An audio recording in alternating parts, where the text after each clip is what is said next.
Sir ये आप। लिखा जी हुआ है सर। आपको द सब लोग ब्रॉड। सुन पा रहे हैं क्योंकि आप हम लाइव हो चुके हैं। आ, जी। जी। नाजरीन, सलाम वालेकुम। अस्सलाम वालेकुम। आज की शाम मैं अपने मेहमान जनाब जमशेद मसरूर साहब के साथ जो जो नॉर्वे से जुड़े हैं हमारे साथ, आपके सामने हूँ। आप सबका इस्तकबाल है, खैर मकदम है, खुशामदीद आप सबको। हमारा प्रोग्राम अब शुरू होने जा रहा है और जैसा कि अक्सर होता है और अक्सर में मैं कहूँ कि लगभग रोजाना होता है, तकरीबन तकरीबन रोज हम प्रोग्राम शुरू करने के पहले इस चीज से एक बार गुजरते हैं कि टेक्निकली हम अपने जी मेहमान से जुड़ते हैं, कहीं जी कुछ जी। लाइन में गड़बड़ होती है, हम समझाते हैं उनको। उसमें समय कोई मुकर्रर नहीं हो पाता, किसी को पाँच हाँ हाँ, मिनट में वो चीजें ये कन्वे हो जाती हैं टेक्निकलिटीज होती और है किसी बीच को में। दिल से होती हैं। तो हम फिलहाल हम आपके सामने आ चुके हैं। हमारे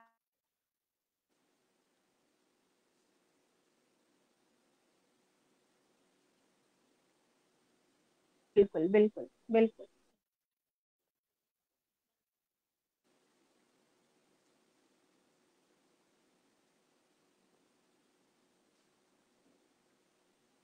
मुझे उम्मीद है कि अगर मेरी आवाज मेरे नाजरीन तक पहुंच रही है तो हमारे मेहमान जमशेद।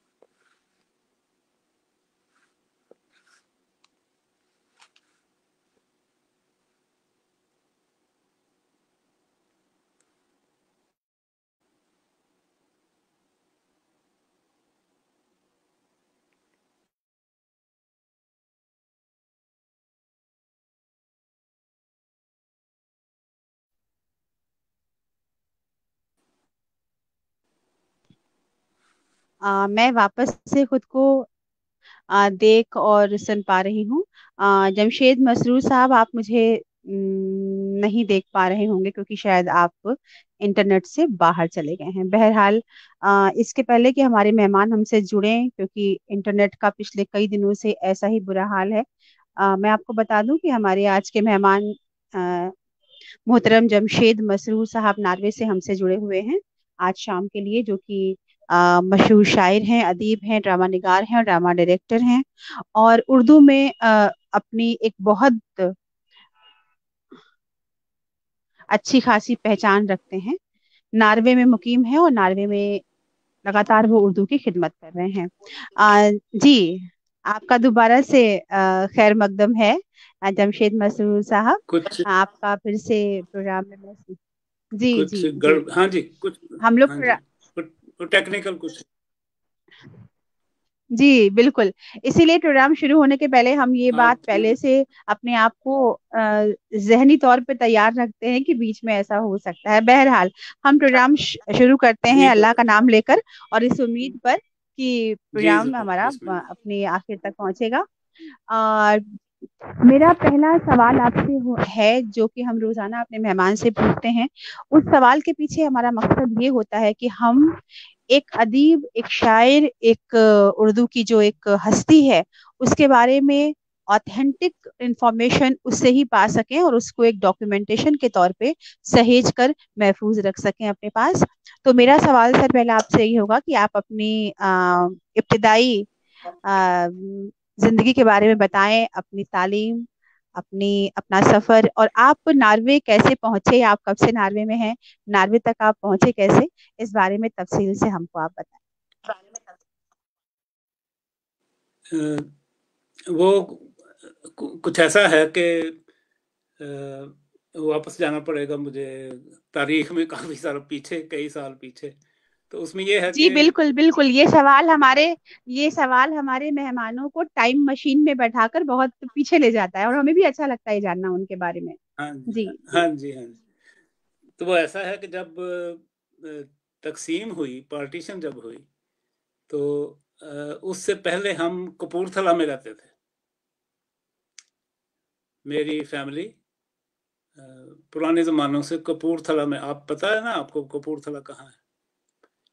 इंडियन पंजाब में है कपूरथला। कपूरथला पंजाब में है, कपूरथला पंजाब में है, जी जी जी हाँ जी जी।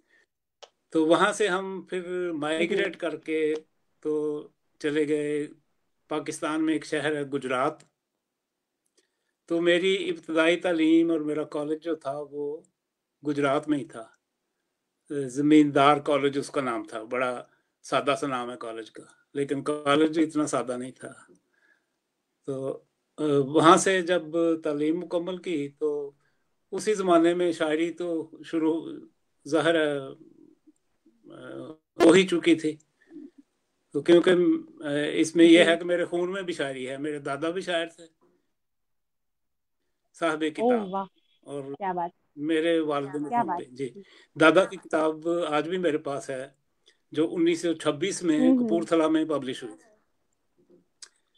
वाह, तो वहां से यानी ये फिर, आपको विरासत में मिली। जी हाँ जी, मैं इसको बखूबी कह सकता हूँ। और जाहिर है कि जी। किसी भी फन की तरह आदमी को बेशक वो कुदरत की तरफ से शायर हो, उसको उसको पॉलिश करने के लिए मजीद इल्म की ज़रूरत होती है। तो वो मेरे बेशक। पास घर में ही था। तो वालिद साहब ने मुझे बहुत छोटी उम्र में इसके जो होते जी। हैं ना असरार और रमूज शायरी के, जैसे आदमी मौसीकी हम्म। सीखता है तो उसके भी असरार और रमूज शायरी होते के, हैं। शायरी के आदाब, बुनियादी आदाब, जी जी जी। हाँ जी, हाँ जी। तो उसमें यह है कि फनी गलतियों से कैसे बचना है, इल्म कैसे हासिल करना है, और सही इल्म कैसे हासिल करना है, क्योंकि इल्म बाज़ औक़ात जी। गलत भी हो जाता है। तो हम्म। ये सारी चीज़ें मुझे मेरे वालिद मरहूम ने बताई बहुत शुरू में, तो जिसकी वजह से मैं जी जी। सही पटड़ी पे चढ़ गया, अगर हम्म। मैं ये बात कह सकूँ। तो उसके बाद फिर मुझे दूसरे लड़कों की तरह नौकरी की तलाश हुई। तो वो मुझे state bank of Pakistan Lahore में मिली। तो फिर हम्म। मैं लाहौर चला गया। तो लाहौर जो है वो आपको पता है बिग सिटी, और जो कुछ भी है, तो सेंटर भी है वो इल्म अदब का। तो इस वजह से मुझे वहाँ जब ये इन सर्कल्स में मिला, तो उसमें सबसे पहले मैं अपने वालिद साहब मरहूम के एक दोस्त, मशहूर शायर एहसान दानिश साहब, उन वो वहाँ पे अनारकली बाजार में रहा करते थे।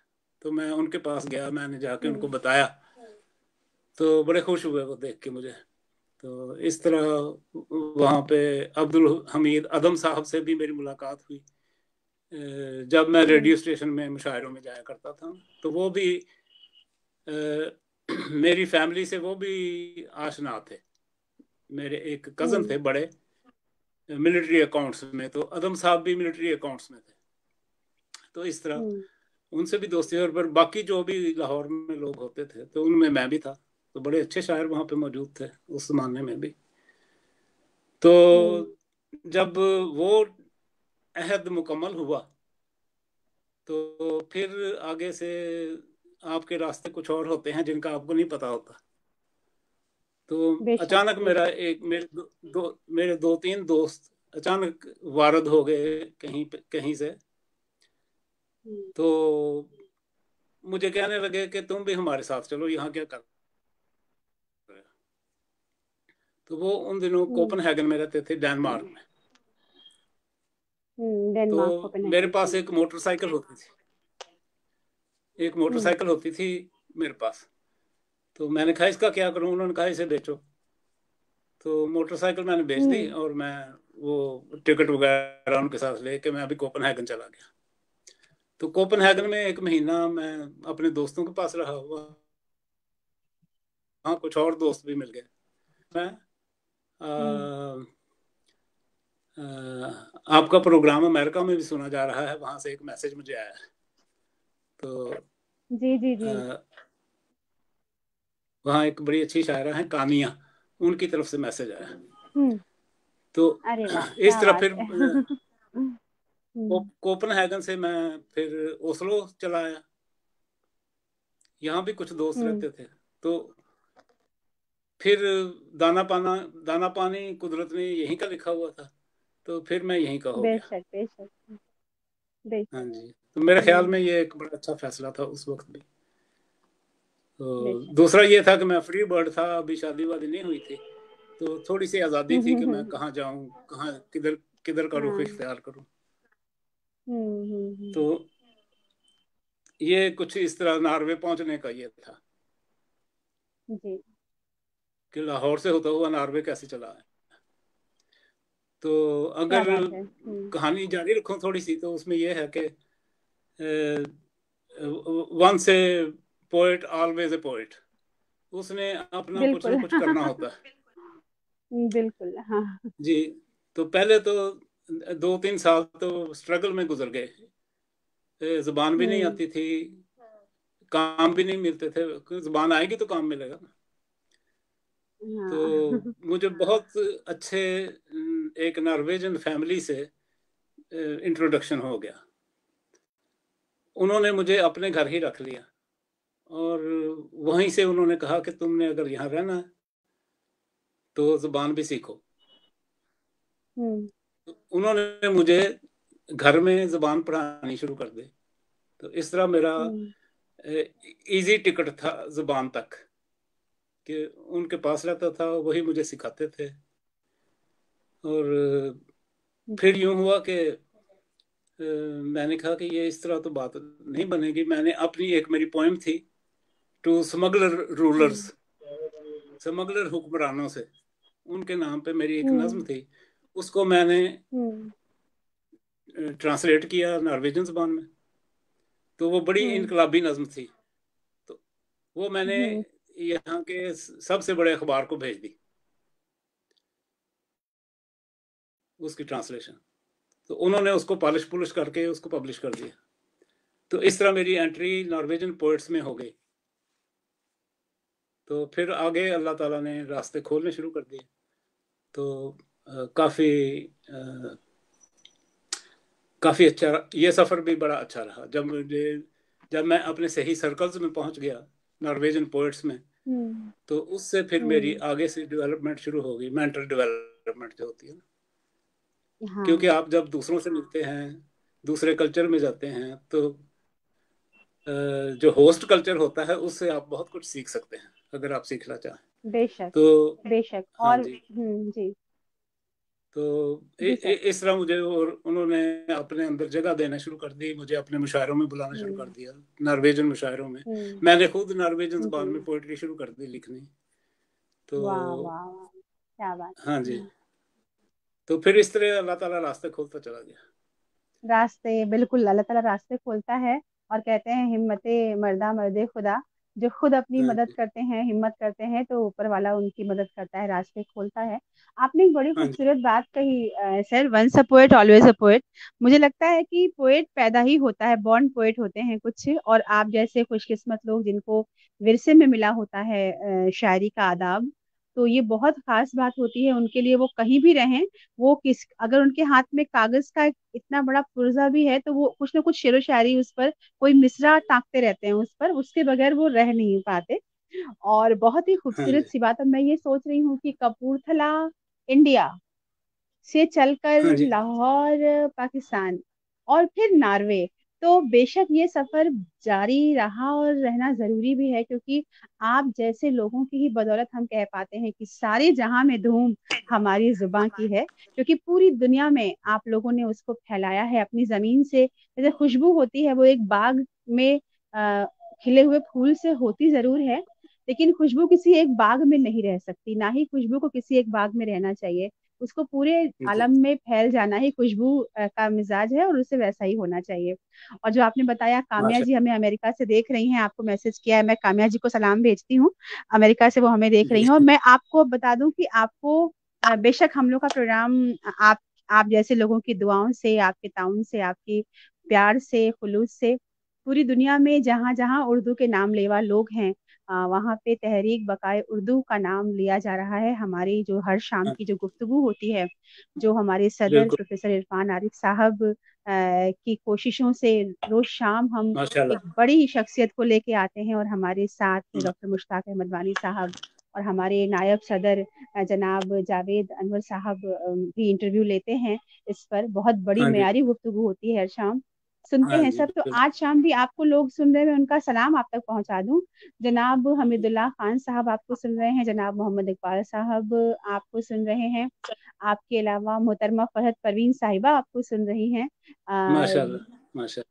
मोहतरम फयाज खान साहब बड़ी हैं दोस्त हैं हम। आपके साथ। माशाल्लाह। जी इसके ये सब भी जी। लंदन यूके की सारी जो हमारी उर्दू बिरादरी है वो जुड़ी हुई है हमसे। हाँ हाँ। जनाब आलम बिल्कुल बनारसी बिल्कुल। साहब जो इंडिया में गंगा जमुनी तहजीब का मरकज है, जो शहर बनारस, वहां से आपको सुन रहे हैं। वाह जी वाह। इसके अलावा जी मोहतरम मोहम्मद उमर फारूक साहब, जनाब माशाल्लाह। जावेद अनवर साहब आपको सुन रहे हैं। और ये सारे लोग आपके लिए हमारे प्रोग्राम में जुड़ने के बाद जो उनकी खुशी होती है, जो उनके अल्फाज होते हैं, जो उनके सवालात होते हैं, वो आप तक भेजते हैं। अ, माशाल्लाह। इन दोस्तों मैं को मेरा सलाम इसमें भी अब कह दीजिए। जी। जी बिल्कुल, इन सब को आपका सलाम पहुंचे और इन सब की मुबारक आप तक पहुंचे। आपने एक बड़ी अच्छी बात बताई, आपने नॉर्वे में जाने के बाद उर्दू के अलावा वहाँ की जो जुबान थी, नॉर्वेजियन जो आपने बताया, उसको सीखा। मैं जी आपका ये तजुर्बा, जी। क्योंकि हमारा आज का मौजू ही यही है कि नॉर्वे में उर्दू की सूरत हाल, तो मैं आपसे हाँ ये जी। जानना चाहती हूँ कि जब आप नॉर्वे गए होंगे, एक नई जुबान से आपका सामना हुआ होगा, साबका हुआ होगा, उसके जी। बाद कैसे, उर्दू तो कहते हैं बड़ी नफीस सी जुबान है, बड़ी नाजुक सी जुबान है, इसको किसी और जबान में तर्जमा करने का मतलब वही होता है कि खुशबू को एक बोतल से निकालकर दूसरी बोतल में बंद करने की कोशिश करना। जी, तो माशाल्लाह ये माशाल्लाह। कैसे, जी कैसे किया आपने, और कितना आसान है ये काम करना कि आप दूसरी जुबानें सीखें और अपनी जुबान से तर्जुमे वहां तक पहुंचाएं? ये आप मुख्तसर में अपना तजुर्बा हमको बताएं। जी वो जब अखबारात ने मुझे जगह दी और फिर सोसाइटी ने मुझे जगह दी, तो इस वजह से जो रास्ते मेरे खुले उसमें ये था कि नॉर्वे या स्कैंडिनेविया के सबसे बड़े पब्लिशर्स हैं यिल्डरडाल फॉरलाग पब्लिशर्स। उन्होंने इसमें उन्होंने मुझे खुद फ़ोन किया कि आपकी एक दो नज़में हमारी नज़र से गुजरी हैं, तो अगर आप हमारे पास आएँ तो हम इस पे मज़ीद काम करना चाहते हैं। तो ये मेरे लिए एक दरवाज़ा नहीं, एक बड़ा फाटक खुला था खुशकिस्मती से। तो इस तरह बिल्कुल ये हुआ बिल्कुल कि सही फरमाया आपने। हाँ जी, तो सबसे बड़ा पब्लिशर मुझे खुद फ़ोन करे और मैं वहाँ जाऊँ और वहाँ हम्म वो कॉन्ट्रैक्ट लेके बैठे हों कि ये कॉन्ट्रैक्ट हमारे साथ लिख लो, तो अपनी पोएट्री हम्म जो है ना वो हमें ट्रांसलेट करके तो दो, तो हम किताब छापेंगे। हम्म तो मैंने कहा मेरा इतना गहरा इल्म तो नहीं है नॉर्वेजियन ज़ुबान का। तो उन्होंने कहा नहीं, शायर नॉर्वेजियन जितने भी हैं उनमें से अपनी पसंद का एक शायर चुन लो, तो हम उसे भी हायर करेंगे और इस तरह काम चलाएंगे। तो एक यहाँ पे बहुत बहुत ही अच्छे शायर हैं, एर्लिंग किटलसन उनका नाम है। तो ओ और जी। वो, मैं उन्हें शायरों का शायर कहा करता हूँ, मामूली आदमी नहीं है। तो मैंने पब्लिशर्स को ये उनका नाम दिया, तो इस तरह ये हमारा कॉन्ट्रैक्ट जो है ना वो हो गया। तो जब मैं एर्लिंग किटलसन ने मुझे कहा कि ट्रांसलेशन तुम खुद करो, रिक्रिएट मैं खुद करूँगा ज़ुबान के इल्म की वजह से। चुनांचे मैं तर्जुमा अच्छा बुरा जो भी होता था मैं करके एर्लिंग को दे देता था और एर्लिंग उसको फिर पॉलिश करते थे। जी तो इस तरह जी मैंने ये भी देखा। अब आपके सवाल की तरफ आता हूँ कि जब एक जी बोतल से खुशबू को दूसरी बोतल में उल्टे, तो उसमें से जी ये बिल्कुल शदीद हाँ खतरा होता है कि बहुत सी खुशबू नीचे गिर जाए, उड़, हाँ, और उड़ जाए, कहीं और चली जाए। उड़ जाए या गिर जी, जाए, दूसरी गिर बोतल में जाए, ना जा हाँ, सके, जाया, है ना। जाया हो जाए। जी हाँ जी जी, जी। जाया हो जाए। हाँ जी। तो हम्म उसमें फिर ये था कि अखबारात ने भी मेरे इंटरव्यू शुरू कर दिए। उन्होंने भी बिल्कुल आप वाला सवाल मुझसे पूछा कि जब तुम अपनी पोएट्री को कन्वर्ट क्योंकि करते ये हो तो बहुत ही क्या वाजिब पोएट्री, सा सवाल है, बड़ा लाजिम सा सवाल है ये। लाजिम जी लेकिन बड़ा खूबसूरत। और जी जी। हाँ जी, तो मैंने उनसे यही बात कही कि जब मैं वो सारी खुशबुएं पकड़ के उनको कैद करने की कोशिश करता हूँ, तो उनमें से बहुत सी जो है वो आज़ाद हो जाती हैं। जी जी जी उर्दू में से जो उर्दू की नज़ाकतें हैं वो मेरे साथ नहीं आती ट्रांसलेशन में। जी एनी हाउ, एर्लिंग की मदद से बहुत सा काम हमने किया। फिर जब वो किताब आई तो उसका नाम मैंने रखा लम्हों के समुंदर। जी। नॉर्वेजन भी आपको सुना दूं, उसको कहते हैं ओसियानर ओयुब्रिक। सर मैं दरअसल आपसे ये इस आपकी इस बात के खत्म होने के बाद यही पूछने वाली भी हूँ कि मुझे जी ये मैं तसव्वुर में नहीं ला पा रही हूँ कि नॉर्वेजियन में गजल और उर्दू गजल कैसी होगी और तर्जुमा कैसा होगा, क्योंकि उर्दू की गजल मतलब बड़ा नाजुक सा कोई पर है, कोई फूल की पंखुड़ी है। तो मैं सुनना भी चाहूंगी, आप बिल्कुल। अपनी बात को खत्म करके बिल्कुल सुनाए हमको। जी जी जी जी। तो वो ऐसा ही था ना। तो हमने जितनी खुशबू कैद कर सके हमने कर ली। जी। बहुत सी दर हकीकत चीजें जो होती हैं ना, एक जुबान से दूसरी जुबान में जाते हुए वो रह जाती हैं। रह वो जाती हैं बिल्कुल। पूरी तरह कन्वर्ट नहीं हो पाती। फिर भी जी कोशिश ये जी करनी चाहिए कि उसी नज़ाकत से दूसरी जुबान में भी किसी ना किसी तरह पहुंच जाए। तो मेरा ख्याल था कि मैं ये काम करने में थोड़ा बहुत कामयाब हो गया। तो जब वो किताब जो छप गई मेरी,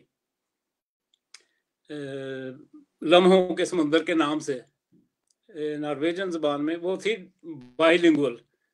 एक साइड पे उन्होंने उर्दू रखी थी, दूसरी साइड पे उन्होंने नॉर्वेजन रखी थी। तो नॉर्वेजियन। उसका जी काफ़ी, हाँ जी, तो उसका काफ़ी लोगों ने पसंद किया कि ये इन माइग्रेंट्स में एक शायर भी बैठा हुआ है यहाँ पे। तो बहुत हम्म। से इंटरव्यूज हुए वगैरह, उसमें शायरी के बारे में बड़ी सैर हासिल बहस हुई। तो उसका हम्म नतीजा ये निकला कि नॉर्वे ने एक प्रोग्राम शुरू किया हुआ था दूसरे बड़े मुल्कों की तर्ज पर, जैसे हम्म जापान या अमेरिका या फ्रांस, के वो कोई अच्छी पोएम लिरिक्स ढूंढ के एक कमेटी बैठती थी जो कि हम्म सिलेक्ट करती थी कि कौन सी पोएम या लिरिक हमने अपनी पोइट्री में से, नॉर्वेजियन पोइट्री में से सिलेक्ट करनी है, और उसको नहायत खूबसूरत प्ले कार्ड्स की शक्ल में, जो पब्लिक ट्रांसपोर्ट है हम्म उसमें हमने अवेजा करना है। अब हम्म पब्लिक ट्रांसपोर्ट यहाँ की आप समझते हैं जरा थोड़ी और किस्म की है। जो हमारे लाहौर में ये पब्लिक ट्रांसपोर्ट होती थी वो जरा और तरह की होती। तो, जी तो बिल्कुल। तमाम railway station, underground station, buses और ट्रैम्स, इन सब में मेरी पोएम जो थी ना वो सिलेक्ट की गई। उन्होंने उन्होंने एक पोएम थी मेरी, एक मंजर के नाम से, सिनारियो। तो वो सबसे पहले उन्होंने 3 शायरों को सिलेक्ट, जिनमें 2 नॉर्वेजियन शायर थे, एक मैं था। तो वो मेरी जी नज्म जो है वो रही इन तमाम पब्लिक ट्रांसपोर्ट में 1 महीने से ज्यादा चलती अरसे रही। तक। और ये मैं उर्दू की आपको बात बता रहा हूँ कि वो जो प्लेकार्ड था उसमें उर्दू वर्जन भी था। एक साइड पे जी नॉर्वेजियन वर्जन था, दूसरी साइड पे उर्दू वर्जन था। इस तरह पब्लिक ने उर्दू को भी देखा, और वो मैं कह सकता हूँ कि मेरी वजह से, कि देखने में कैसी लगती है। तो जो फीडबैक हुई वो ये थी कि ये देखने में भी बड़ी खूबसूरत लगती है, समझ आए ना आए। तो इस तरह फिर कई उन्होंने ओपन एयर प्रोग्राम्स किए, जिसमें मुझे कहा कि आप नॉर्वेजन तो सुनाएंगे सुनाएंगे, उर्दू में भी सुनाओ, कोई समझे ना समझे। तो जो पब्लिक थी, नॉर्वेजन पब्लिक थी, वो बहुत शौकीन लोग हैं इन चीज़ों के।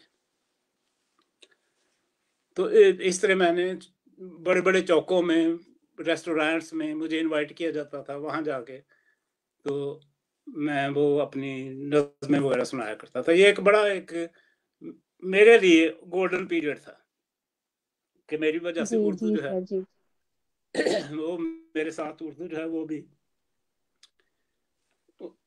माफ कीजिए, एक चाय का घोंट ले लूं मैं। जी बिल्कुल। सर आप चाय को लगातार पीते रहें, कोई समस्या नहीं है।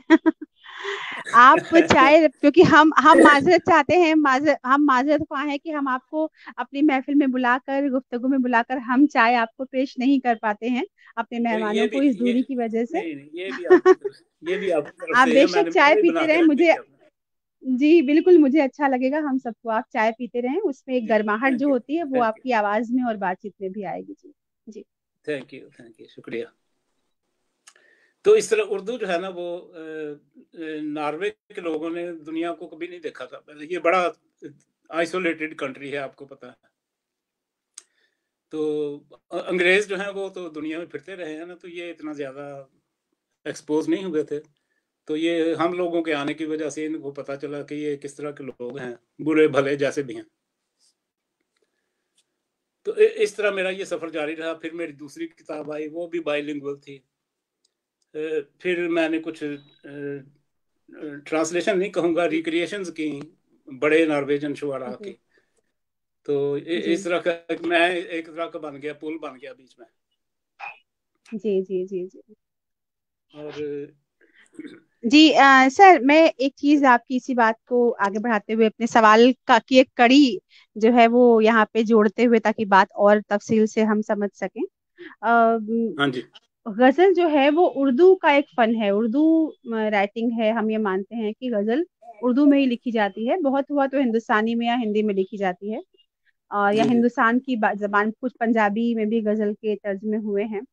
लेकिन जब हम जी, नार्वेजियन मुशायरे की बात सुनते हैं तो वो समझ में नहीं आता कि नार्वेजियन मुशायरा कैसा होता होगा। और आपने जो अभी एक शायर का नाम लिया, मैं माफी चाहती हूँ, वो नाम मैं तलफ्फुज मेरा गलत हो सकता है इसलिए मैं ले नहीं पा रही हूँ, जो नार्वे के नहीं नहीं, शायर का नाम आपने बताया।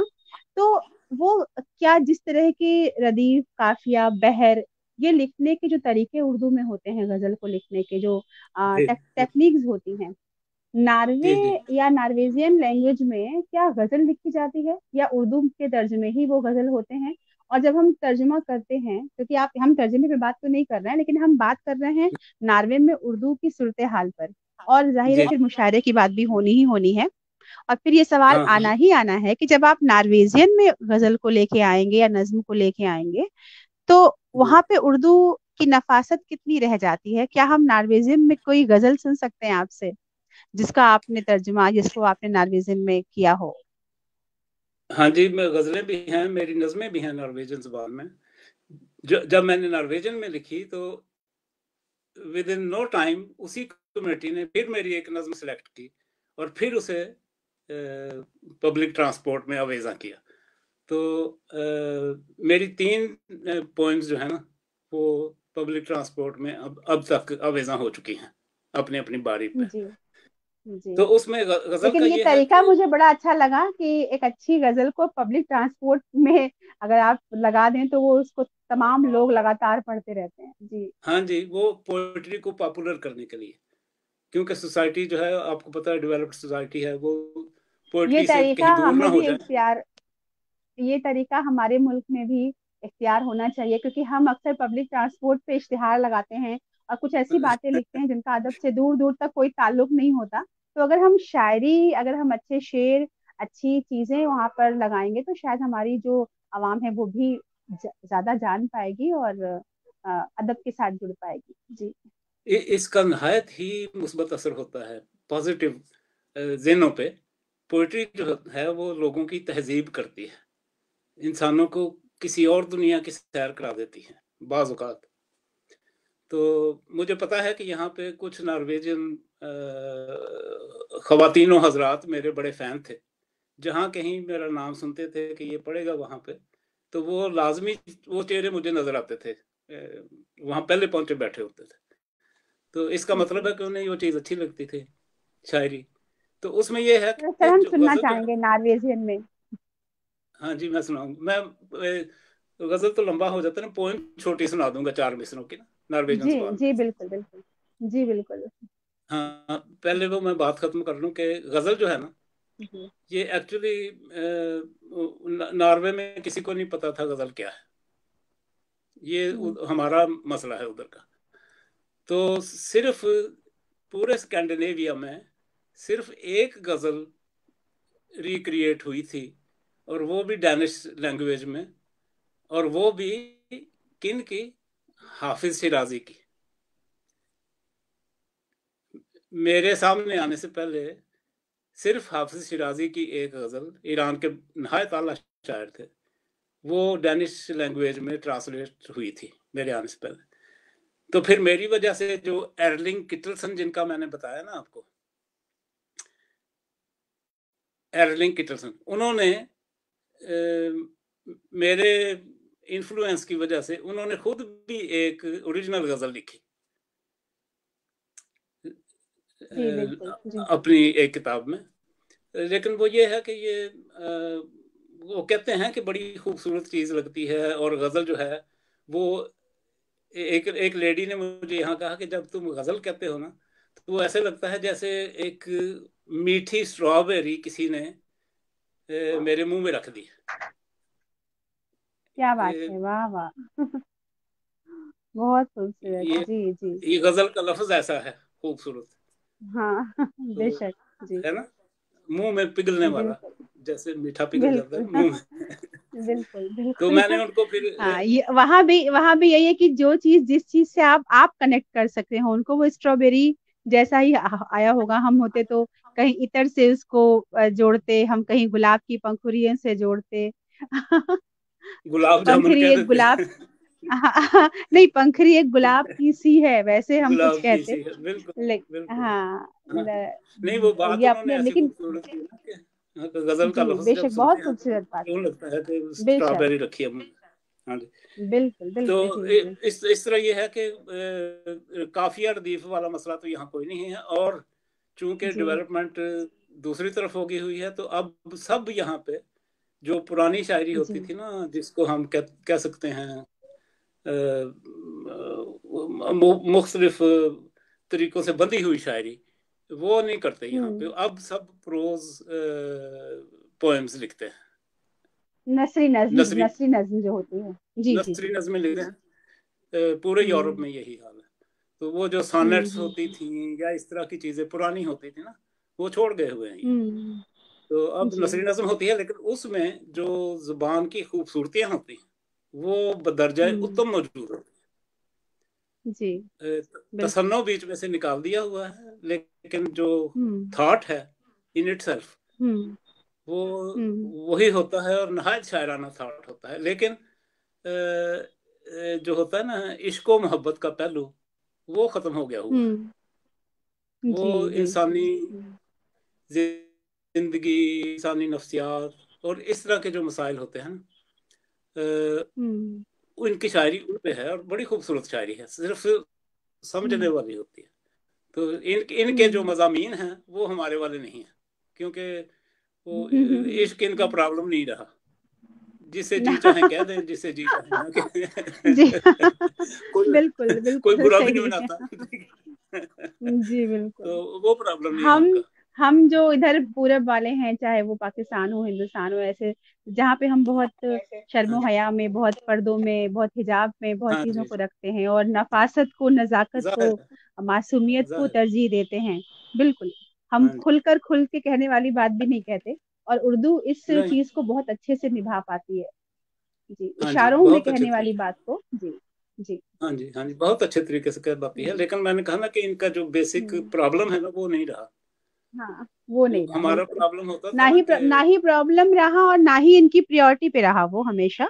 कुछ चीजें नहीं, उनकी दूसरी प्रायोरिटीज भी थी। जी उनके बिल्कुल। क्योंकि इनकी अपनी जी। जिंदगी ने जो इनका नहज बन चुका है, हाँ। उसने इनको बहुत दुख दिए हुए हैं। वो सारी हम्म जंगें और वो सारी तबाहियां जो जंग अजीम हम्म में अव्वल और दोयम में हुई, तो उन्होंने हम्म इनको अंदर से बदल दिया हुआ है। तो फिर हम्म ये है कि लेडीज जो हैं उनको ये बराबर की प्रेफरेंस देते हैं, बल्कि बाज औकात उनका पांव ऊपर होता है। लेडीज की पावर ज्यादा है यहाँ हम्म पे, और जो बिल्कुल होनी चाहिए, क्योंकि हम्म अल्लाह ताला ने उनको नाजुक बनाया है। तो बेशक। वो लड़के तो मुक्के मार के तो नहीं अपनी बात मनवा सकती। तो आगे से जो आदमी है अर्ध सुनने वाला, जी उसको माइल्ड होना जी। चाहिए, महजब और नर्म। हम्म तो हम्म इस तरह वो इश्क वाली शायरी खत्म हो गई है, रोमियो जूलियट वाली। लेकिन दूसरी तरह की बड़ी खूबसूरत शायरी होती है। तो वो भी नए नए ख्यालात होते हैं। तो वो आप पढ़ सकती हैं अंग्रेज शायरी में, जो नए शायर लिखने वाले हैं। तो बहुत लुत्फ आता है उससे। मैं अब भी इनके मुशायरों में जाता हूँ, जब ये कहीं करते हैं, इधर उधर बुला लेते हैं, बड़ी बड़ी दूर भी बुलाया है मुझे। नॉर्थ ऑफ नॉर्वे में मैं भी, तो मुझे बुलाया था एक नॉर्वेजियन बार। मुशायरे का मतलब है कि जिसमें सिर्फ नॉर्वेजियन लैंग्वेज में ही कविताएं पढ़ी जा रही हैं, पोएम्स पढ़ी जा रही हैं। हाँ जी, वो मैं होता हूँ तो मुझे कह देते हैं कि नॉर्वेजियन के अलावा उर्दू में भी सुना दो, हम अच्छा। सुनना चाहते हैं जी कि जी तुम्हारी जुबान कैसी लगती है। जी। तो जी। हाँ जी, हाँ, लेकिन कम्युनिकेशन के लिए नॉर्वेजियन वो सुनानी पड़ती है ना नज्म। तो ये मुशायरा लफ्ज आपने बोला या यहाँ वो मुशायरा ही इस्तेमाल करते हैं, नॉर्वेजियन ना, मुशायरा? नहीं, ये उसको कहते हैं पोएट्री फेस्टिवल। वाह क्या बात है। Poetry festival. शायरी का मेला। और जश्न, उसमें ये होता है हाँ कि, जश्न। हाँ जी, हम्म। उसमें ये होता है कि ये जो शायर होते हैं ना, जो बड़ा शायर है उसको सबसे पहले पढ़ाते हैं, अच्छा। क्योंकि लोग उसे ही ओके। सुनने आए हाँ होते हैं। जी। हाँ जी, ये बड़ी अजीब एक हम्म। बात है जो कि मुझे बहुत पहले तो अच्छी बुरी बात है लगी, सर लेकिन वो। फिर हाँ। बहुत अच्छी लगी कि लोग जो हैं वो सबसे पहले बड़े शायर को मुझे लगता है कि सुनने आते हैं। बिल्कुल बिल्कुल ये अच्छी बात है। हम तो बड़े शायर को बाद में इसलिए पढ़ाते हैं कि हमारी जो भीड़ है वो रुकी रहे उनको सुनने के वो, लिए। हाँ जी, वो लोग चले हाँ जाते जी। हैं, वो टेंट संभालने वाले आ हाँ जाते हैं, बड़ा हाँ, शायर फिर वो बैठा चले होता है दो जाते चार हैं। बंदों के जी साथ, है ना। जी। तो ये सबसे बिल्कुल पहले बड़े शायर को पढ़ाते हैं, और जी। उसके बाद आहिस्ता आहिस्ता फिर कम दर्जे के, फिर जिसने जाना है चला जाए, जिसने बैठना है बैठा रहे। तो ये ये बड़ी अच्छी बहुत बात है सही उसमें। तरीका है। ये हाँ, बहुत बहुत सही सही तरीका तरीका, है। हम्म। क्योंकि लोग आते हैं सुनने के लिए किसको, को बड़ा जी। शायर हो, तो बड़े उसको सुन शायर के को, फिर। बिल्कुल बिल्कुल। हाँ जी, ये है। तो दूसरा ये है कि हम्म। इनके जो पोइट्री फेस्टिवल होते हैं, जी उनमें जो हम नकद दाद देते हैं ना हर शायर को, जी। आप समझ गए, फौरन वाह हम्म। वाह कर दिया, तालियां लगा दी, वाह ये वाह कर दी। वाह वाह, हाँ हाँ हाँ, हाँ, तुरंत, हाँ। ये नहीं करते। जी। ये आखिर में जब शायर फारूक होके जाने खत्म करता लगता है, है ना, तो हाँ फिर हाँ फिर हाँ। तालियां बजा देते हैं, बस। लेकिन ये वो भी जब बहुत सुना अच्छी रहा बात होता है। है, हम्म। जब सुना रहा होता है तो उसको पिन ड्रॉप साइलेंस होती है, नहायत अदब से क्या बात और नहायत तमीज से सुनते हैं, बेशक शायर बुरा है, हो, काफी हाँ क्या बात है, वाह। तमीज से सुनते हैं। अलग जरूर और है, अलग जरूर है, लेकिन बहुत ही काबिले एहतराम ये आदाब हैं जो आप बता रहे हैं, बहुत अच्छा लग रहा है हाँ सुन जी, के। हाँ जी जी, जी। बड़े आराम से सुनते हैं। वो शायर जब सुना के जाने लगता है, फिर तालियां बजा के उसको बाकअप कर देते हैं, बस और इतना ये है। नॉर्वे में तो होता है, ये हम सबको सुनने की और समझने की बहुत जरूरत है। यहाँ पे मैं माजरत के साथ कहना चाहती हूँ, कभी कभी ऐसा भी होता है मुशायरे में कि शायर ने आकर अपना पहला मिसरा पढ़ा, उतने में ही इतना हंगामा खेज तरीके से वाह वाह शुरू होती है कि दूसरा मिसरा उसका कहीं गायब हो जाता है। और अगर आपको खैर समझ में आया चाहे नहीं आया, आप वाह वाह किए जा रहे हैं। लेकिन ये बहुत शोर मचा। मुझे लगता है गजल लिखना एक फन है तो गजल सुनना एक सलीका है। अब वो सलीका सीखना हाँ, भी बहुत जरूरी है। जी इससे इससे अच्छा लफ्ज मेरे दिमाग में नहीं आ रहा था कि गजल सुनने के जी आदाब को क्या कहना चाहिए, तो आपने कह दिया, जी। सलीका। जी बिल्कुल ये बिल्कुल जी। बहुत अच्छी बात की आपने, हम्म। बहुत अच्छी बात की। जी। तो हर खूबसूरत चीज इस को तरह, निभाने का एक सलीका होता है। जी हाँ जी। जी, बिल्कुल सलीका होता है।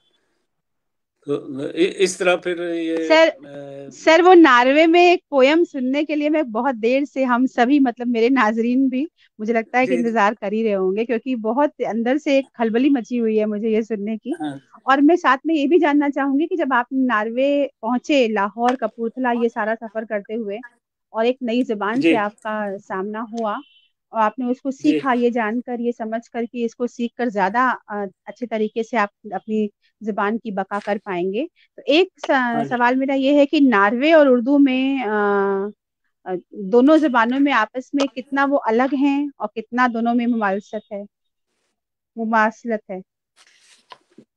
मुमासलत जो है वो, मुमासलत कितनी मैं है और आपको अलग बताता दोनों हूँ। कितनी है? जी हाँ जी, वो ये है कि ये इनके अल्फ़ाबेट्स जो हैं वो लैटिन हैं, सारी यूरोपीय ज़बानों के। हमारे अल्फ़ाबेट्स जो हैं वो बेसिकली संस्कृत के हैं। पूरे इंडिया में। तो उससे फिर बनते बनते सारी जुबानें वगैरह, लेकिन उर्दू के जो अल्फ़ाबेट्स हैं, उर्दू लफ्ज़ तो आपको पता है कि ये तुर्क ज़बान का लफ्ज़ है, जिसका मतलब है लश्कर या फ़ौज। तो उर्दू जो थी ये 1000 साल से पहले शायद ही कहीं बोली जाती हो, तो ये कोई ज़्यादा पुरानी ज़बान भी नहीं है। और लेकिन इसमें एक लेकिन है, चूँकि कौमें पुरानी ज़बानों में एक दूसरे पे हमले वगैरह करती रहीं या ट्रेड करती रहीं, तो मिलते रहे, तो उसमें कुछ लफ्ज़ जो हैं नॉर्वेजियन ज़बान में ऑलमोस्ट वही हैं जो उर्दू में हैं, बल्कि उर्दू से जी। ज़्यादा पंजाबी में हैं। कुछ लफ्ज़ मिलते जुलते हैं। अच्छा, वो लफ्ज नॉर्वे में जैसे के तैसे हैं? जैसे कि तैसे, मसलन बताऊं आपको। मसलन जी, आ, बिल्कुल मसलन मैं पूछने जा रही थी जी। हाँ जी। तो मसलन पंजाबी में एक लफ्ज़ हम कहते हैं, नास का लफ्ज़, नास। हम्म, ये नास। हाँ नाक का नॉस्ट्रल जो है ना, नथना, हाँ हाँ हाँ हाँ हाँ इसको जी। इसको पंजाबी में नास कहते हैं, है ना। पंजाबी आती है आपको थोड़ी सी? सर उतनी ही आती है कि मैं समझ सकती हूँ, बोलने की हिमाकत नहीं कर सकती मैं तो लेकिन समझ नॉर्वेजियन सकती हूँ जुबान जी। में भी नास नोज को कहते हैं, और नोज वही लफ्ज़ है जो, हम्म। है ना, हाँ नोज नास, जी। ये सारे मिलते जुलते हाँ, लफ्ज़ हैं। हिंदी में बस। भी जो क्लिष्ट संस्कृत वाली हिंदी है, उसमें हाँ नासिका जी। कहते हैं, नासिका। जी जी। हाँ, वही लफ्ज़ है ना ये। तो संस्कृत मदर ऑफ लैंग्वेजेस है, उसी से बहुत कुछ निकला है इधर-उधर। तो कई लफ्ज़ जो हैं, जो बुनियादी लफ्ज़ हैं, वो बहुत सी ज़ुबानों में एक जैसे ही हैं। मसलन अ अ संस्कृत में माता कहते हैं ना, मदर को, ठीक है ना? जी, संस्कृत में माता कहते हैं जी। माँ, जर्मन में माता। जर्मन में मुत्तर कहते हैं। अ हाँ, मुत्तर, हाँ। अ, हाँ जी, नॉर्वेजियन में मूदर कहते हैं या मूर कहते हैं, फ़ारसी में मादर ओ, कहते हैं। तो लफ्ज़ एक ही है, वाह। वो लफ्ज है। बुनियादी तौर पे लफ्ज़ जो है ना, ऐसे ही फादर है, पिदर, मुमासलत फार। मुमासलत होती है सारी जबानों में, अगर आप ऐसे ढूंढने जाएं, क्योंकि कहीं ना कहीं उनका जो सोर्स ऑफ लैंग्वेजेस है वो एक ही होता हाँ है। जी, और वो हम उसमें मिलता-जुलता से होता है। अपने हिसाब से, जी बिल्कुल बिल्कुल। ख़ास तौर पर फैमिली के जो लफ्ज़ हैं ना, माँ, बाप, भाई, भरा, ये सारे मिलते-जुलते हैं। बहुत सी ज़ुबानों में माँ का एक जैसे खास ही लफ्ज़ तौर हैं। पे, बिल्कुल जी बिल्कुल। माँ तो यूनिवर्सल है ना। माँ तो अल्लाह ने यूनिवर्सल माँ है जी। अल्लाह ने माँ ऐसी चीज़ बनाई है कि वो यूनिवर्सल है। जी तो बिल्कुल बिल्कुल। मैं आपको सुनाऊँ नॉर्वेजियन जी हाँ, ज़ुबान में? जी बिल्कुल। जी बिल्कुल, इरशाद सर। जी। और मैं बीच ये में भी बिल्कुल वाह नहीं कहूंगी। नहीं, नहीं, मैं पहले पढ़ूँगा, फिर मैं आपको तर्जुमा बता दूँगा, ठीक है ना? जी 4 बिल्कुल लाइनों का। बिल्कुल जी। जी। तो ये भी पब्लिक ट्रांसपोर्ट में अवेज़ा रह चुकी है। नॉर्वेजियन लोगों में उन्हीं की ज़ुबान में मेरी लिखी हुई नज़्म वहाँ पे थी, अवेज़ा थी। नॉर्वेजियन में पढ़ता हूँ। एतर लांगे samtaler med Stein förvandlas jag till grus och steinen till sand, bägge overbevist. ये 4 लाइनें थी नॉर्वेजियन ज़ुबान में। तो उर्दू में इसकी ट्रांसलेशन अंग्रेजी में भी है, वो सुना देता हूँ आपको, या उर्दू में सुना देता हूँ। जी, पत्थर दोनों के में आप साथ, सुना दें सर। उर्दू में सुनाता हूँ। हम्म। पत्थर के साथ तवील मुकालमे के बाद, अब आप देखेंगे कि ये हमारी उर्दू वाली शायरी नहीं है, ये हम्म। इनकी है ना। पत्थर के हम्म। साथ तवील मुकालमे के बाद मैं रेजा रेजा हो जाता हूँ, वाह। और पत्थर रेत में तब्दील हो जाता है। हम्म। दोनों एक दूसरे की बात मान चुके होते हैं। हम्म। ये ये क्या बात। ये वो थॉट था जो कि नहायत पसंद किया था। हम्म। हम्म। बाज इंसान ऐसे होते हैं ना कि आप उनसे सर टकराते रहें, आप हाँ। खुद रेजा रेजा हो जाते हैं, और जिससे सही सर बात है। टकराते हैं वो भी टुकड़ों में तब्दील हो जाता है। तो यूं लगता है जैसे दोनों बात मान गए हैं एक दूसरे की, कहीं नहीं हाँ। पहुंचते।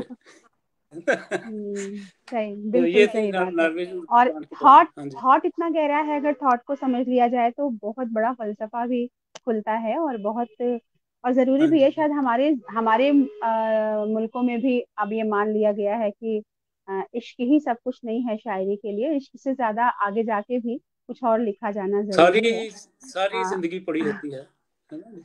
हाँ। तो उस बिल्कुल। अलावा एक चीज इश्क है जो बुनियादी चीज है, वो ठीक है। राहतें और भी हैं वस्ल की राहत के सिवा, हाँ और भी जी। गम है जमाने में हाँ मोहब्बत जी। के सिवा। जी बिल्कुल वो बिल्कुल। वो सबसे बड़ी सच्चाई वही है जिंदगी की, लेकिन हम्म। जिंदगी इसके अलावा हम्म। भी बहुत कुछ है। इसके अलावा भी वही। जी जी बिल्कुल हाँ बिल्कुल जी। सही बात है। तो ये है। सर, मैं एक चीज आपसे जानना चाहती हूँ। आप शायर अदीब के साथ साथ जो चीज जिस चीज को से मैं बहुत मुतासिर हुई आपका तारुफ और आपका इंट्रोडक्शन पढ़ते हुए, ड्रामा निगार और ड्रामा डायरेक्टर, क्योंकि हाँ कहीं जी। ना कहीं मैं भी जुड़ी हुई हूँ थिएटर से, ड्रामा से।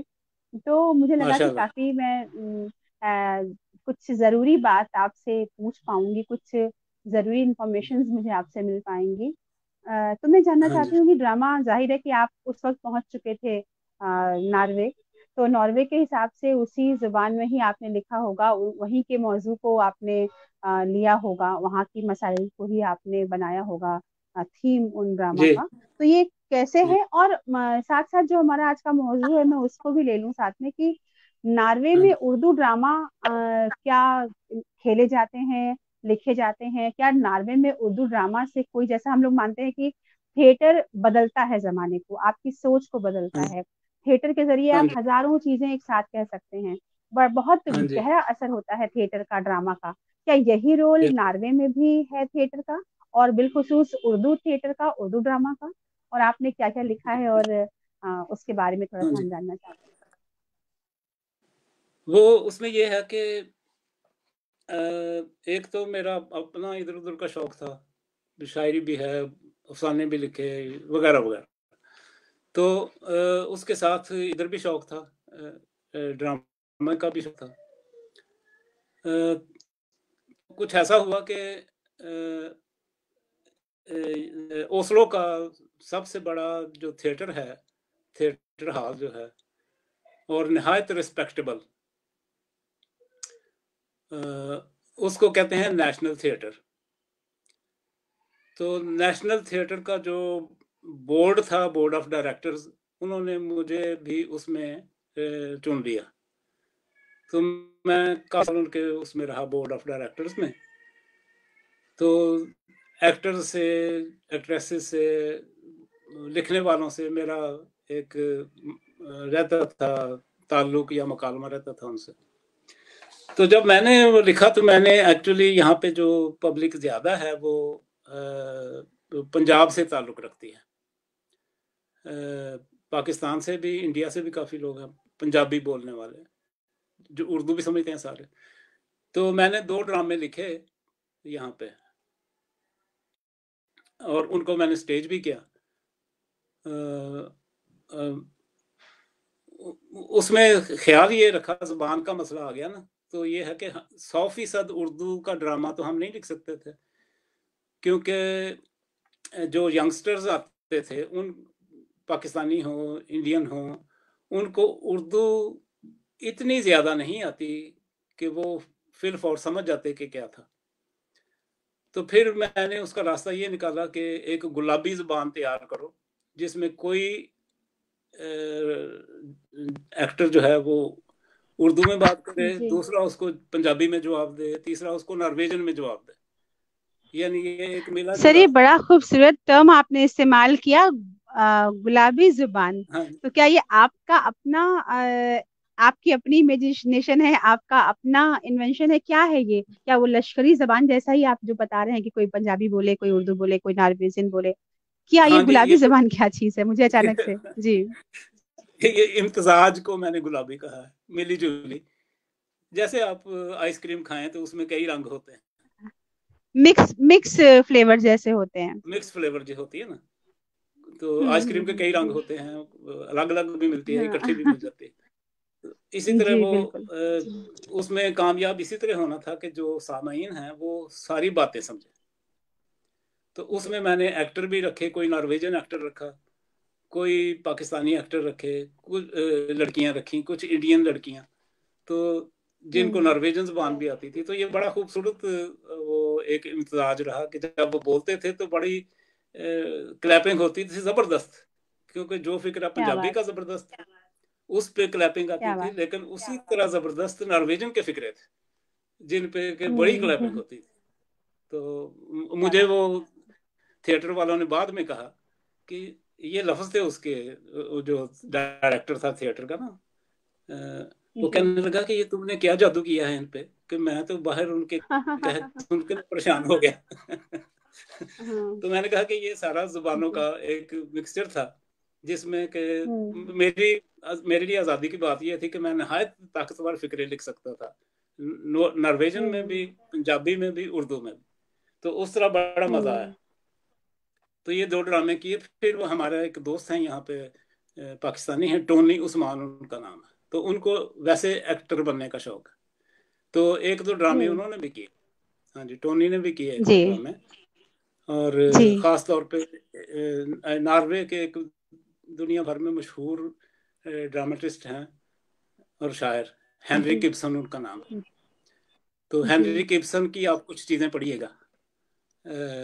हाँ जी हेनरी बिल्कुल गिब्सन बिल्कुल का जी। एक एक ड्रामा जो है ना, वो तो है गुड़िया घर उसका नाम है। तो हाँ। कहते हैं कि जब वो ड्रामा उन्होंने लिखा पिछली सदी में, तो उनको मुल्क से भागना पड़ा और अच्छा। जर्मनी में जाके पनाह ली। हाँ जी। तो हम्म। लेकिन वो स्टार्ट पॉइंट था औरत की आज़ादी का, मर्दों हम्म। के चुंगल से निकलने के लिए दुनिया भर में वो ड्रामा तस्लीम किया जाता है कि इसने औरतों की जो फ्रीडम है ना, उसको अंगेख्त किया। हम्म। तो वाह। उसमें क्या बात। आप पढ़िएगा, डॉल हाउस पढ़िएगा आप, अंग्रेजी में भी मिल जाएगा। Doll house. हाँ जी। जी तो जी उसमें जी। यह है कि वो लेडी जो है वो अपने खामद की चीरा दस्तियों से तंग आकर एक हम्म। दिन घर छोड़ के चली जाती है। हम्म। तो उस पुराने प्रिमिटिव सोसाइटी ने 100 साल पहले, 150 साल पहले ये आइडिया हाँ पसंद तब नहीं बहुत किया कि बड़ी बात होगी।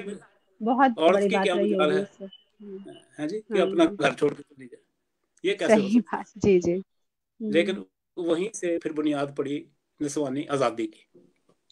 तो जी ये सारी बिल्कुल। दुनिया में ट्रांसलेट भी हो चुका है, ड्रामा खेलते भी हैं, बड़ा पॉपुलर ड्रामा है डॉल हाउस उसका। हम्म। हेनरी गिब्सन ने हम्म। लिखा था ये। तो जी। ये इस तरह वो दो ड्रामे मैंने यहाँ किए थे स्टेज। कुछ जी। दो एक टोनी ने भी किए थे, और हम्म। डॉल हाउस भी टोनी ने ट्रांसलेट करके किया था। टोनी उस्मान है जी मेरा बड़ा जी अच्छा जी। दोस्त है। हाँ जी। जी। तो, सर अभी इस प्रोग्राम को हमारे जनाब आशिक चौधरी साहब, जनाब ओन अब्बास साहब देख रहे हैं। आपके साथ ही मोहतरमा डॉक्टर निगार अजीम साहिबा इस प्रोग्राम से जुड़ी हुई हैं। अ, माशा। और जी आपको देख रही हैं। जनाब अजय मालवीय साहब हैं। वाह। इसके अलावा आ, आपको कुछ चीजें भी आपसे जानना चाहते हैं हमारे नाजरीन। जी। मोहतरमा निगार अजीम साहिबा ने एक नाम लिया है, वो ये कह रही हैं कि नार्वे को वो उनके हवाले से जानती हैं, नार्वे में उर्दू अदब को। जनाब हाँ हाँ। हरचरण चावला साहब। जी पहले तो इनका शुक्रिया अदा करें, जी क्योंकि मैंने जी ये नाम यहाँ पे लिख के लिखा हुआ अपने नोट्स में कि मैंने उनका जी जिक्र करना है। तो किसी जी। तरह से तो वो मैं मैं इसके फंस गया साथ दूसरी में बात। मैं निगार अजीम, मोहतरमा निगार अजीम मैडम के साथ एक साथ अपना भी जोड़ दूं। और जनाब सलीम हाँ जी। मोहिउद्दीन साहब भी हमें देख रहे हैं इस वक्त। बहुत बहुत शुक्रिया सर आपका। मा- तो मैं ये कि माशा। जनाब हरचरण चावला साहब के बारे में कुछ बताएं, और इनके अलावा हाँ और भी उर्दू की जो शख्सियात हों नार्वे में, उनके बारे में हमको आप बताएं, जो लगी हुई हैं उर्दू की बका में। जी। हाँ जी। उसमें उसमें ये है कि दर हकीकत मैं निस्बतन नौजवान था, चावला साहब निस्बतन थोड़े से मुझसे बड़े थे, तो मेरी उनके साथ निहायत मोहब्बत थी। और उनकी बेगम थी पूर्णिमा, हमारे नहायत अच्छे ताल्लुकात होते थे। तो चावला साहब के साथ मेरी ऑलमोस्ट रोज़ाना मुलाकात होती। मैं दफ्तर से उठ के रिसर्च काउंसिल ऑफ नॉर्वे से, तो जब घर की तरफ जाता था तो रास्ते में वो डाइकमांस के लाइब्रेरी पढ़ती थी जिसमें चावला साहब काम करते थे। तो फिर मैं उनके साथ हेलो हेलो करने चला जाता, फिर हम बाहर शहर में सैर करने निकल जाते। तो मेरा उनके साथ नहायत अच्छा वक्त गुजरा हुआ। और जब उनकी वफात हुई तो वो जाहिर है उन्होंने अपने हिसाब से वो करना था। तो जब उनका वो क्रियाक्रम का वक्त आया तो गैदरिंग थी एक बड़ी चर्च में, तो कुछ लोगों ने उनके बारे में कुछ अल्फाज कहे। तो मेरी आप ये कह लें कि जब मैं स्टेज पे गया उनके बारे में कुछ बात कहने के, तो मैं कह नहीं सका। इससे आप अंदाज़ा लगा लें कि मेरी उनसे वो मोहब्बत कितनी थी। तो नतीजा ये निकला कि मैंने सिर्फ पब्लिक से रिक्वेस्ट की कि आप 1 मिनट की साइलेंस इख्तियार करें, तो मुझसे ये बोला नहीं जाएगा। तो मैं फिर ये करके चला गया। तो जी उनके साथ हमारा एक अहद ख़त्म हो गया, क्योंकि वो पुरानी मुझसे ज़रा ज़्यादा थे उम्र में, तो पुरानी नस्ल का वो करते थे, लेकिन बड़े ही मोहब्बत करने वाले जी और नहायत ही खूबसूरत आदमी थे। दिल्ली के थे। जी जी लेकिन किसी ज़माने में उनको एक्टर बनने का भी शौक था, मुंबई भी भाग गए थे घर से जी जी जी फिल्म इंडस्ट्री के लिए। लेकिन फिर हैंडसम आदमी थे, तो लेकिन फिल्म नहीं मिली होगी फिर कोई यही बात है। जी तो फिर इधर चले आए। हाँ जी, उनकी 2 बेटियां जी हैं, एक जर्मनी में है शादीशुदा और दूसरी ऑस्ट्रेलिया में। और एक बेटा यहाँ रहता है उनका। जी लेकिन जाहिर है मेरी दोस्ती तो बिल्कुल। उनसे थी, तो फिर बच्चों से तो दोस्ती नहीं थी ना। जी तो ये जी है। तो ये जी चावला साहब का था। हाँ जी जनाब सलीम मोहिउद्दीन साहब ने लिखा है कि सहाफ़त के हवाले से कारवां वाले सैयद मुजाहिद अली साहब का भी काफ़ी काम रहा है वहाँ पे उर्दू के लिए। और हाँ हाँ, वो एक साला निकाला करते थे। और जी जी जी और सहाफ़ी हैं वो बड़े अच्छे, अब जी भी जी सहाफ़त करते बिल्कुल। हैं। अपनी अपनी जगह जो भी, ये तो सारे लोग कहते हैं मैं दिए जैसे जल चिराग जैसे जल रहे होते हैं, हाँ जहाँ हाँ, हैं अपने हिस्से की रोशनी फैलाते हैं अपने और अपने हिस्से अपने का अदब। काम कर। जी हाँ, बिल्कुल जी बिल्कुल, अपने हिस्से का काम करते हैं। अपने हिस्से का अच्छा, काम मुझे करते अचानक से याद आया कि नॉर्वे आने के पहले आप कोपेनहेगन में आप आए थे पहले, तो कोपेनहेगन हैं। हाँ में भी जी। उर्दू का कुछ माहौल था क्या, या है, मतलब है वो माहौल उर्दू उस पढ़ने वक्त तो समझने मैं नहीं लिखने वाले जानता था, लोग हैं? क्योंकि मैं तो खुद ट्रांजिशन में था।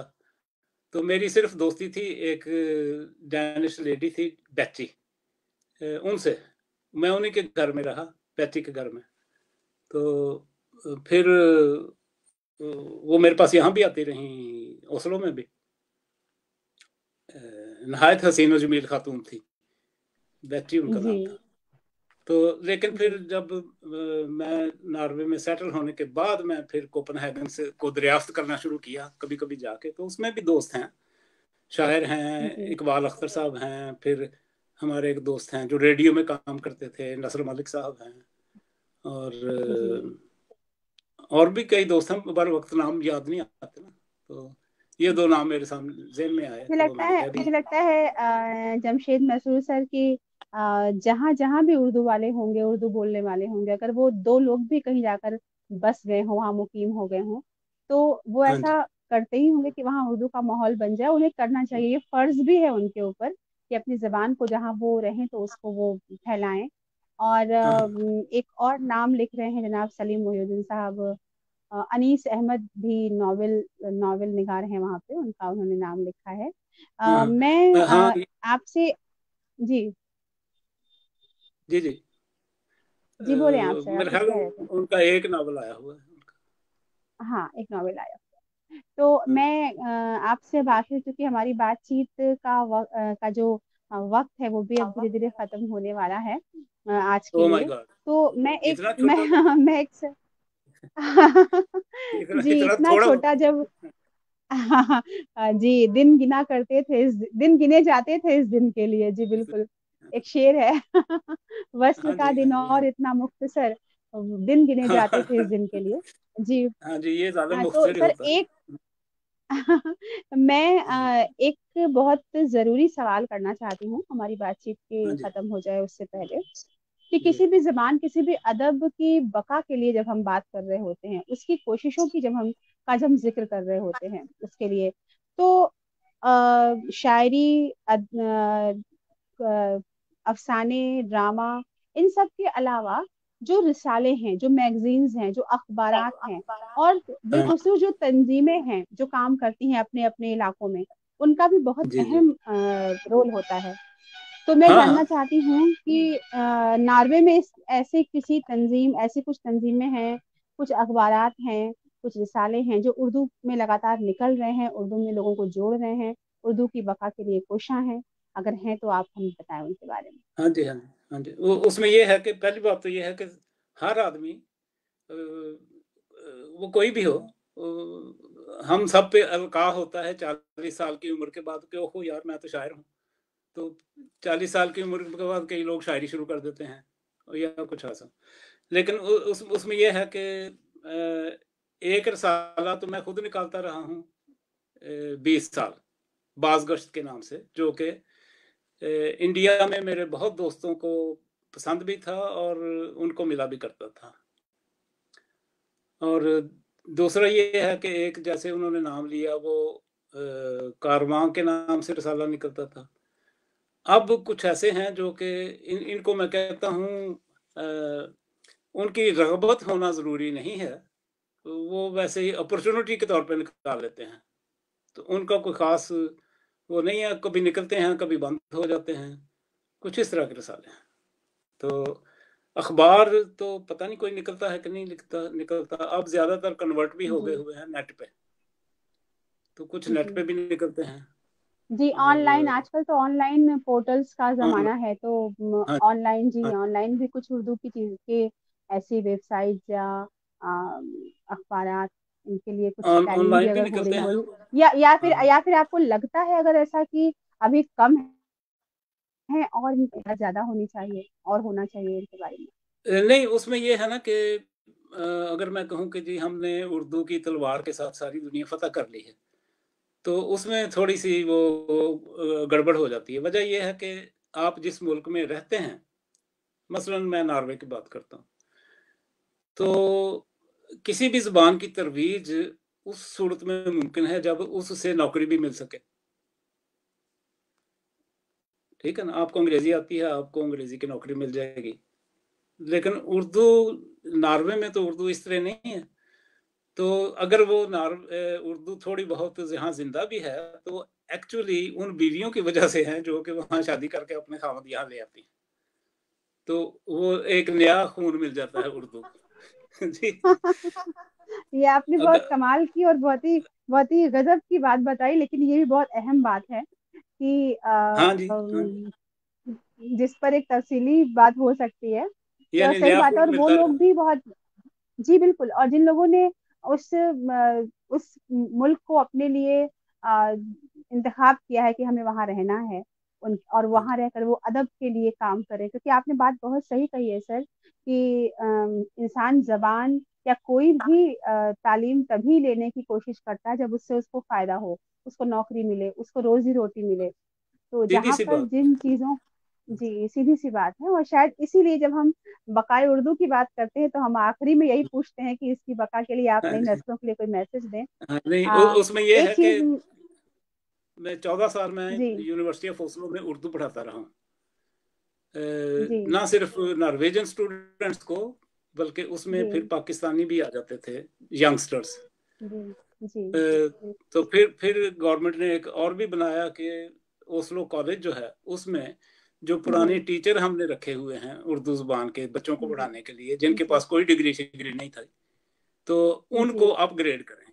तो उसमें फिर मैं था और मेरा एक नॉर्वेजियन शागिर्द ओइविंद जी स्टेनबर्ग के नाम से, उसने उर्दू जुबान में उसने यहाँ से डॉक्टरेट भी ली थी, शागिर्द मेरा हम्म। था यूनिवर्सिटी से, लेकिन उसको बड़ी प्यारी लगती थी ये ज़बान। तो जी। उसने की, तो हम दोनों ने मिलके वो सिलेबस सिलेक्ट किया, और उन 20 नहीं 32 औरतों और हम्म। मर्दों को हमने अपग्रेड किया बीए की डिग्री दे के, उनको पढ़ा वाह, के। क्या बात है। हाँ जी। हम्म। तो ये था। और दूसरी एक एक अहम बात, क्या कदम था जी। जी जी। एक अहम बात और उर्दू वाले से, कि अगर एक मुल्क है लाटविया, सोवियत यूनियन का एक हिस्सा लेटविया। होता था किसी जमाने हम्म में। हाँ जी। जी। अगर उसकी हिस्ट्री लिखी जाए तो उसमें भी एक बंदा नजर आएगा जिसने आके वहां पे उनको उर्दू सुनाई थी, और वो मैं था। क्योंकि जी। मुझे वहाँ अरे की वाह। सरकारी तौर पर मुझे इनवाइट किया गया था एक पोइट्री फेस्टिवल में। जी। और बिल्कुल। वहाँ उनको मैंने अपनी इंग्लिश ट्रांसलेशन सुनाई, लेकिन उन्होंने भी डिमांड की कि उर्दू में भी सुनाओ।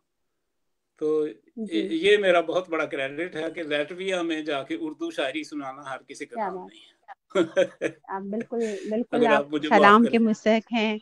बिल्कुल बिल्कुल, हम आपके, जो और हम बहुत ममनून हैं सर आपके और आप जैसी बहुत सारी शख्सियात के, जिन्होंने अपनी अकेली और फिर एक काफिले के तौर पे अपनी कोशिशों को जारी रखा है हाँ उर्दू हाँ, जुबान की बका के लिए। किसी न और किसी। कभी कभी, जी, कभी कभी मुझको यूं लगता है, जैसा आपने अभी आज कहा भी, और हम लोग बार बार इस प्रोग्राम में जब बातें होती हैं तो ये बात सामने आती है कि किस चीज जी से आप कितना फायदा ले सकते हैं, या कोई कोई भी चीज आपको कितना फायदा दे सकती है, ये डिपेंड करता है कि आप उससे उसे कितना सीखेंगे या जिंदगी में कितना उसको कितनी जगह देंगे। लेकिन ये तय बात हाँ जी। है कि हमें मकान बनाने के लिए ईंट और पत्थरों की जरूरत पड़ती है। हमें हम्म। असलहे बनाने के लिए, बंदूकें बनाने के लिए लोहे की जरूरत पड़ती है। और लोहा और माशाल्लाह। पत्थर, ईंट दोनों ही गुलाब से नहीं बन सकता। लेकिन गुलाब से हाँ खुशबू जी। मिलती है, और हमें जब भी खुशबू चाहिए होगी, हमें गुलाब के पास आना पड़ेगा। तो गुलाब की अहमियत हाँ तो जी। हम मानते हैं कि उर्दू जबान वो ऐसा गुलाब है जो जहां भी खिला रहे, वो माशाल्लाह। जरूरी है, ताकि हम माशा- कहीं से भी थक के लौटें तो एक खुशबू हमें मिले, हमें फिर से ताजा करे। और हाँ इसीलिए हम लगे हैं इस जुबान की बका के लिए, और उस हाँ, इसके अदब की बका के लिए, लोगों तक पहुंचाने के लिए। और जब हम हाँ। आप जैसे लोगों से मिलते हैं हर शाम, तो हमें लगता है कि हम तो जर्रा हैं। आप नहीं नहीं, ऐसी शम्सो कोई कमर बात की नहीं। तरह आप सब लोग चमक रहे हैं हाँ, पूरी देश नहीं दुनिया नहीं, में। वो और आपकी आपकी वजह से ये लोग जो हैं ये थोड़ा सा बात कर लेते हैं। जी। अगर आप ना पूछें तो क्या करेंगे ये? हाँ, हम ऐसे जी, लोग। लेकिन सर आप लोगों ने जो काम किया है वो हम अगर नहीं भी पूछें, वो काम जो है ना, वो उस काम की अहमियत हम न जाने, ये हमारी कमअक्ली कही जाएगी, ये हमारी बदकिस्मती कही जाएगी। और इस प्रोग्राम के जरिए, हाँ, हमें ये जरूर हम क्रेडिट लेंगे कि इस प्रोग्राम के जरिए हम बहुत से लोगों को, शख्सियात को मिलाते हैं लोगों से। और बड़े बड़े जनाब, आपको सुनकर हमारे नाजरीन बहुत खुश हो रहे हैं। और मोहतरमा फरहत परवीन साहिबा ये लिख रही हैं कि इससे पहले वो आपके बारे में इतना शायद नहीं जानती थी जितना इस प्रोग्राम को सुन के वो जान पाई हैं। तो ये भी हमारी खुशकिस्मती है कि हम वो भी हमारे प्रोग्राम का हिस्सा रही हैं, उनके बारे में भी बहुत लोगों ने जाना। तो ये हमारी माशाल्लाह कोशिश माशाल्लाह। जरूर होती है कि उर्दू के जो हाँ सिपाही हैं, जो खादिम हैं, जो अलमबरदार हैं, उन्हें हम लेके आगे आए। आखिर में मैं एक सवाल आपसे करूंगी, सवाल तो नहीं है, एक गुजारिश है। एक पैगाम आपका उन लोगों के नाम, उन उर्दू के खादिमों के नाम, उस नई नस्ल के नाम जो उर्दू में काम कर रही है, उर्दू में आगे बढ़ने की कोशिश है, उर्दू सीख रहे हैं, सिखा रहे हैं, लिख रहे हैं, पढ़ा रहे हैं, पढ़ रहे हैं। उर्दू के लिए वो और क्या कर सकते हैं, इसकी बका के लिए और कौन सी तरीके हैं जिसे हम अपना सकते हैं। एक पैगाम आपका। हाँ जी, वो यही है कि जितना भी हम अपनी जुबान में इल्म हासिल कर सकें, जो कि बज़ाहिर तो मुमकिन नहीं लगता, क्योंकि वो नौकरी वहाँ अपने मुल्कों में भी नौकरी नहीं मिलती। अगर उर्दू आती है तो वो कहते हैं जाओ उर्दू पढ़ाओ जाके, और कोई नौकरी नहीं है। इंग्लिश मीडियम के तुम नहीं हो, तुम सही बात ही नहीं करते।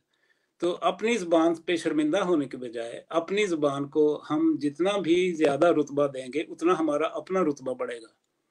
तो आप ये देख लें कि नॉर्वेजियन लोगों को उर्दू तो नहीं आती थी, लेकिन उर्दू की वजह से मुझे इज्जत मिली।